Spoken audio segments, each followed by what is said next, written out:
आयुर्वेद में एक औषधि का नाम आता है जिसको बोलते हैं लिसोड़ा। लिसोड़ा कुछ लोग जानते भी होंगे, नाम सुना भी होगा, जो आयुर्वेद से संबंध रखते हैं। तो लिसोड़ा एक बड़ा वृक्ष, छायादार वृक्ष होता है, उसका फल होता है जिसको हम लिसोड़ा बोलते हैं। और कुछ क्षेत्र में यदि देहाती जगत की हम बात करें तो वहाँ कुछ स्थानों पर उसको रेंटा भी कहते हैं, रेंटा। और जब हम बचपन में थे तो हम भी उसके साथ में रहे हैं, तो उसका प्रयोग करते थे। उसके अंदर जब उस फल को तोड़ते हैं, लिसोड़े को, तो उसके अंदर एक गम निकलता है, गोंद टाइप का निकलता है। और उससे जो छोटे बच्चे होते हैं वो अपनी कागज चिपकाने का काम करते हैं, अपनी कॉपी जो फट जाती है उसको चिपकाने का काम करते हैं।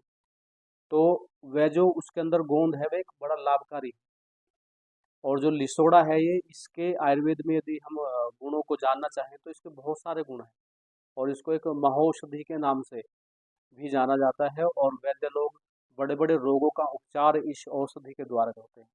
आप भी इस औषधि का सेवन कर सकते हैं अपने रोगों को ठीक करने के लिए। तो आप किस रूप में इसका करें, यदि हम इसके गुणों की बात करेंगे तो जो लिसोड़ा है यह कफनाशक है।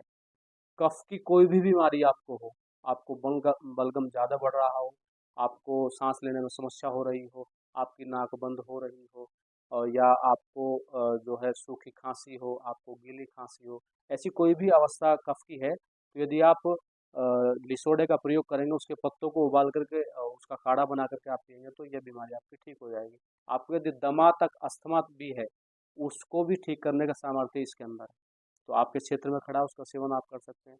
इसी के साथ आपको बालों की यदि समस्या रहती है, आपके बाल झड़ रहे हैं, टूट रहे हैं, सफ़ेद जल्दी हो रहे हैं, या और कोई दूसरी समस्या है, तो भी आप इसका सेवन करके अपने बालों को सुरक्षित रख सकते हैं। और इसी के साथ साथ ये बलकारी भी है। इसका सेवन करने से, इसके जो पके हुए फल हैं उसको सेवन करने से शरीर में ऊर्जा की आपूर्ति होती है, शरीर में बल की प्राप्ति होती है।